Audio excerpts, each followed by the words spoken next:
and special welcome to Miriam Aherne and Brian Aherne. We lost Brian just before Christmas, and as you know, Brian was related to Captain James Aherne, and he laid a wreath every year. Special welcome to all our committee members. I see Dermot O'Kyle and the crew from Cork Fenian Society are here. Special thanks to Tim O'Shea, who looked after the grave during the year. I see Dermot Cal here from Cork, from Cobh's Right Away, Save Cobh's Right Away, very worthy cause.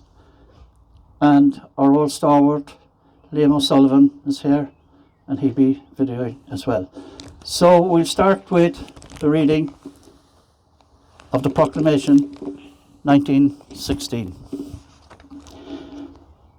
Public na Aherne, the provisional government of the Irish Republic to the people of Ireland, Irish men and Irish women, in the name of God and of the dead generations from which she receives her old tradition of nationhood, Ireland, through us, summons her children to her flag and strikes for her freedom.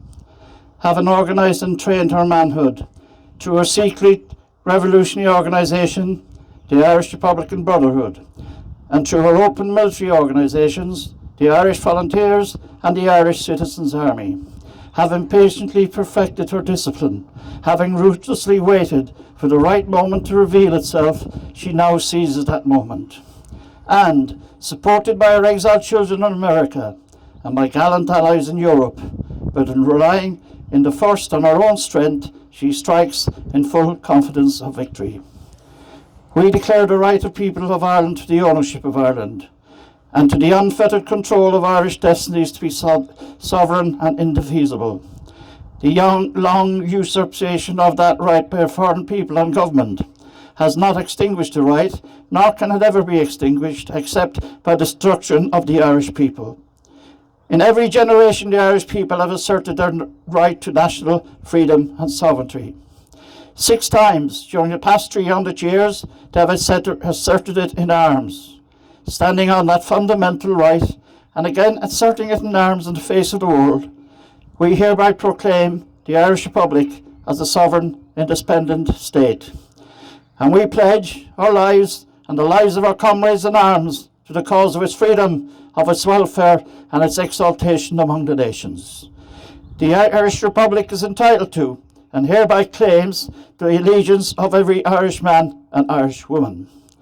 The Republic guarantees religious and civil liberty, equal rights and equal opportunity to all its citizens, and declares its resolve to pursue the happiness and prosperity of the whole nation and of all its parts, the children of the nation equally and oblivious of the differences carefully fostered by an alien government which have divided a minority from the majority in the past. Until our arms have brought the opportune moment for the establishment of a permanent national government, representative of the whole people of Ireland and elected by the suffrages of all her men and women, the provisional government, hereby constituted, will administer the civil and military affairs of the Republic in trust for the people. We place the cause of the Irish Republic under the protection of the Most High God, whose blessing we invoke upon our arms, and we pray that no one who serves that cause will dishonour it by cowardice, inhumanity, or rapine. In this supreme hour, the nation must, by its valour and discipline, and by the readiness of its children to sacrifice themselves for the common good, prove itself worthy of the august destiny to which it is called. Signed on behalf of the Provisional Government, Thomas J. Cork, Sean McDiarmid, Thomas McDonough, Padraig Pearse, Eamon Cant, James Connolly, Joseph Plunkett.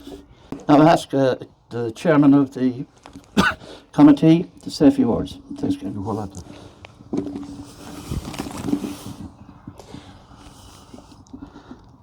I want to give you a flavour of what it was like at the time in the lead up to Clonmalt, and the part played by the Cobh volunteers. I'd like to speak about the 5 Cobh members of the flying column, 4 who lost their lives at the Clonmel tragedy, and their commander on the day and sole escapee of the ambush, Jack O'Connell. There were in fact 6 Cobh members of the column. The most senior, Paddy Whelan, was absent from Clonmel at the time of the ambush that day, while he assisted the column leader, Dermot Hurley, and Joe Aherne with some reconnaissance work at Cobh Junction for a pending military operation there. I would like to focus on the lives of these individuals in the time leading up to the ambush, particularly of the 2 men who ended up in the column almost by accident. We know, for example, that the column was set up in Knockgraha in October 1920, less than 6 months before the ambush. We also know that James Glavin, Maurice Moore and Paddy Sullivan joined the column soon after it was established. We know that James Glavin acted as a lookout at Park Lane for the volunteers who were short distance away outside the park on the bottom of the Laundry Hill, had set up an ambush for RIC Inspector, District Inspector Archie Mordaunt on the 1st of August. Almost immediately after the shooting, both James Glavin and one of the shooters that day, Daithí O'Brien, went on the run and moved to Knockgraha, where they began working on a grenade factory. 2 months later, when the column was set up, Glavin joined, while O'Brien stayed on in Knockgraha with other Cobh volunteers making the grenades. Maurice Moore and Paddy O'Sullivan were very close from their school days at the Presentation Brothers in Cobh. Both lads played hurling together, joined the volunteers together, worked at the Naval Dockyard together, and took part in many military operations together. So it was no surprise that they also joined the flying column together. Paddy O'Sullivan acted locally as the clerk to the local Republican parish court, which was regularly held at Cobh Town Hall. The very public work of the court would have put O'Sullivan very high on the attention list of the British, and was undoubtedly an influencing factor in him going on the run.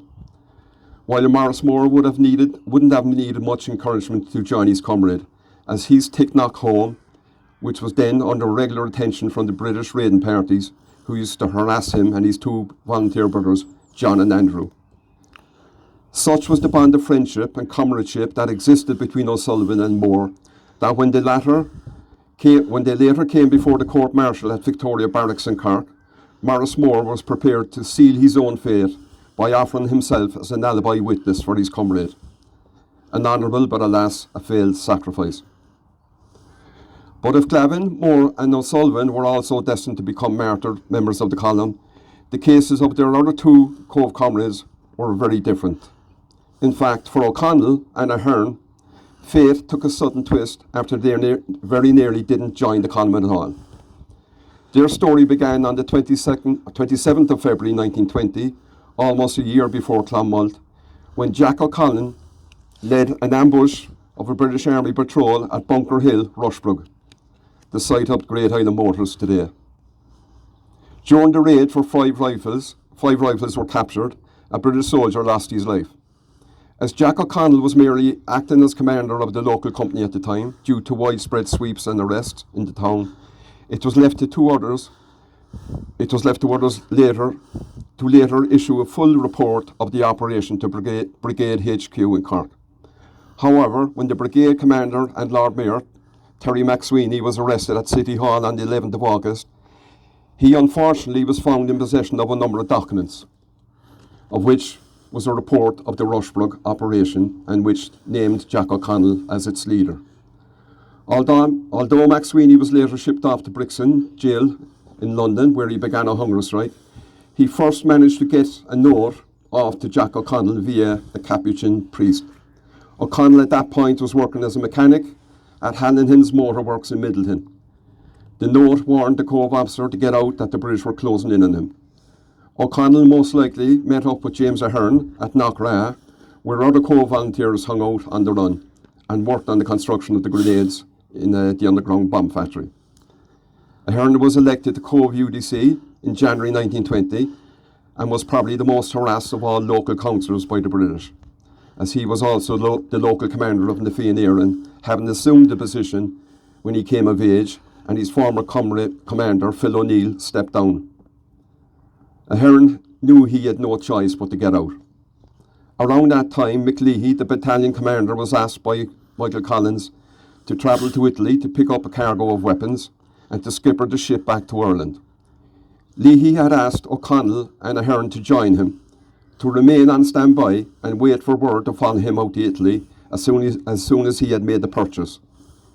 He wanted them as crew members to help land the cargo on the return journey. Leahy had even set O'Connell and Aherne up with jobs with Cork Harbour Commissioners, from where they would be easily contactable. However, due to a series of questionable circumstances, the purchase was never made, and O'Connell and Aherne never received a call to Italy. It was 2 weeks before the Clonmalt ambush, at the beginning of February 1921, when the local town chairman and volunteer Seamus Fitzgerald bumped into Jack O'Connell and James Aherne outside the Harbour Commissioner's Yard on the Lower Road, Cork. Fitzgerald said he could see that the two men were anxious about something, before Aherne explained that they were still waiting for word from McLeahy and couldn't understand why he hadn't made contact yet. Fitzgerald told the men he unfortunately knew nothing about that and couldn't help them. James Aherne then said he heard about the flying column in East Cork and wondered if he, Fitzgerald, would put in a word with its commander, Dermot Hurley, for them to join. Fitzgerald said he had a very ominous, eerie feeling about the request. It didn't feel right, leading him to question if that was what the men really wanted to do, as it would be very dangerous work. James Aherne said it would be hardly any more dangerous than the smuggling around of those deposition documents that you asked me to carry around recently. Aherne and O'Connell were welcomed into the column shortly after. The rest is history. By now, most people know the story of what took place at Clonmalt. We know of the brutality that was dished out by the British that day and the war crimes committed by the auxiliaries and TANs through the summary execution of the surrendered prisoners. We know too how much the British feared the volunteers, as much in death as they did when they were alive. In 1987, I interviewed a local survivor of the TAN War for a book I was researching at the time, Mrs. Geraldine Norris, née Hawes. Geraldine told me that on the day of the funerals of James Aherne and James Glavin, as she marched behind the cortege coming down Ticknock Hill, as a then member of the Cumann na Colony, she said she noticed that everyone in front of her had their heads turned right, looking up towards Connaught Hill. When she joined them, she said she saw the whole hillside covered with British Cameron Highlanders with their rifles trained down upon the mourners. She estimated by the number of soldiers present that an extra battalion of the Camerons must have been drafted into Cobh for the occasion. Geraldine then mentioned an incident which was then, at that time, dominating the TV headlines, where the funeral of Belfast Republican Larry Marley in Ardine, days before, had been murdered by British agents and had been prevented by the RUC and military from leaving his home while it had a tricolour on the coffin. She said to me, some things never change, as the British feared the volunteers as much in death as when they were alive, because dead martyrs normally means new enemy recruits, she said. The British have also ensured that we will never forget their deeds, but also the sacrifices made by our fallen comrades here. Sinead.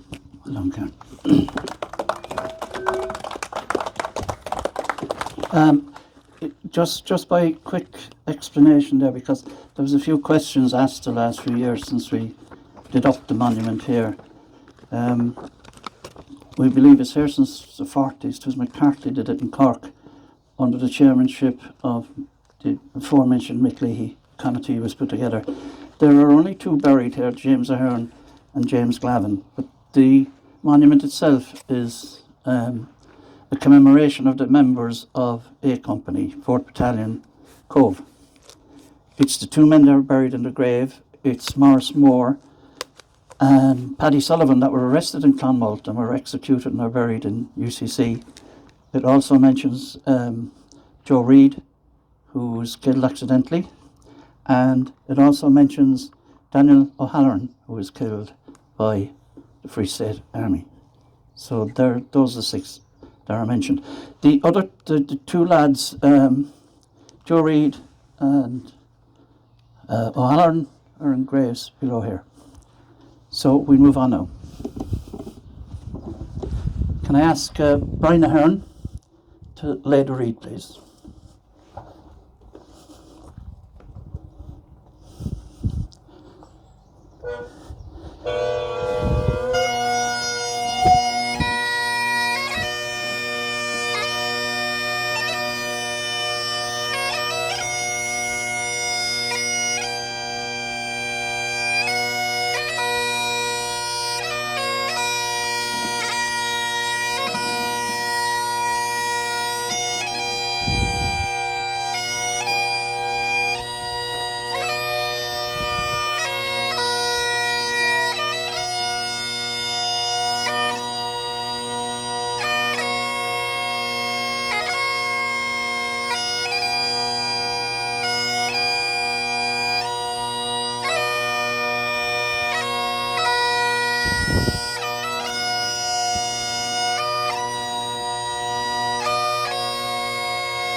Thanks, Sean.